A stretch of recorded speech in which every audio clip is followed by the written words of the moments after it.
Y esta mañana extraordinaria ya tenemos la presencia de los creadores y productores de la serie de animación La Familia del Barrio. Bienvenidos, ¿cómo estás, Arturo? Bienvenido. Muy bien, Marco, muchas gracias por invitarnos. Teco, bienvenido. Hola, Marquito, ¿cómo estás? Pues cuéntanos, ¿qué es La Familia del Barrio? Es una animación 2D de una familia mexicana disfuncional, puede ser, que quisimos que la gente se identificara con los personajes y se riera. Básicamente lo que queremos es que se rían. ¿Cómo? Perdón. Sí. ¿Cómo surge la idea de poder hacer? Hace como, ¿cuánto fue? ¿Como 10 años? 11. 11 años. Hicimos unas cosas para las Olimpiadas. Queríamos unas cápsulas deportivas. Esas fueron las Olimpiadas de Atenas, 12 años. Y empezamos a hacer la caricatura y queríamos pensar en una familia mexicana que fuera a las Olimpiadas. Y ahí empezó, hace como 12 años. Y desde ahí empezamos a crecer, ya sea en YouTube.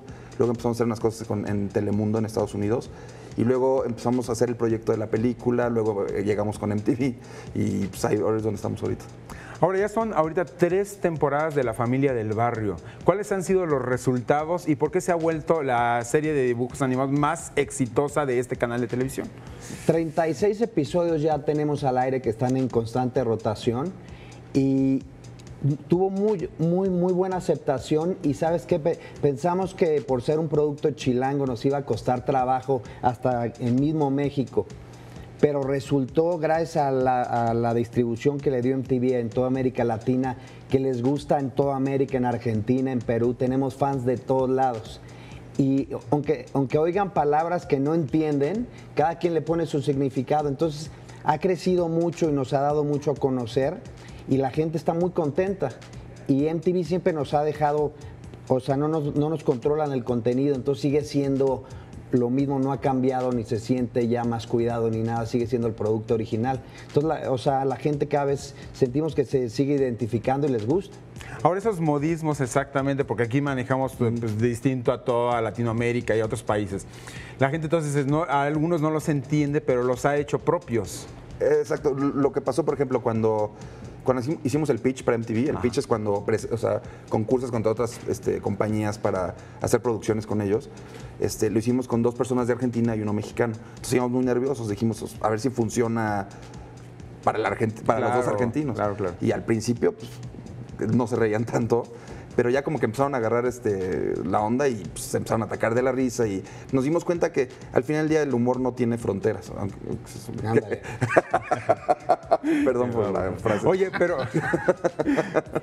ahora ustedes son de los primeros mexicanos prácticamente que tienen pues puesta una serie y ha llegado a esos niveles, esa magnitud, ¿no? O sea, ¿qué satisfacción les da esto? No, poder vivir de lo que queríamos. Nosotros crecimos viendo todas estas caricaturas en MTV, BBC Bot, South Park, todos esos.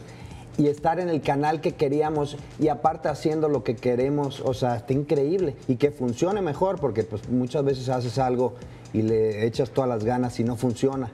Claro. Pero entonces, no podemos estar más felices, la verdad. ¿Están preparando una nueva temporada?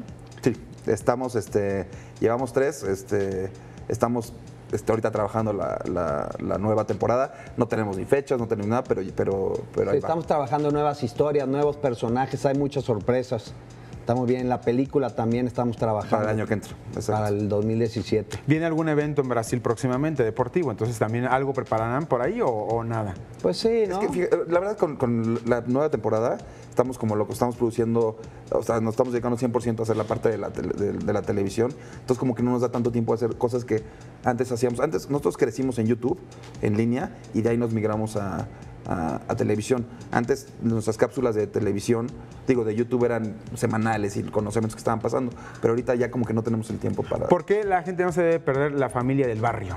Ya ahorita ya logramos, tenemos un muy buen equipo que logramos hacer los episodios en semana y media, entonces los temas ya están más calientes. Siempre, queremos tocar temas que estén frescos. Entonces ahorita ya está más rápido que nunca y no ha perdido la gracia. Y aparte la gracia no tiene fronteras. De que no se lo pierdan porque se van a reír. Lo que queramos es que se rían media hora. Pues Teco y Arturo, les agradezco muchísimo, creadores y productores de La Familia del Barrio. Vamos a estar muy al pendiente. Muchísimas gracias por acompañarnos.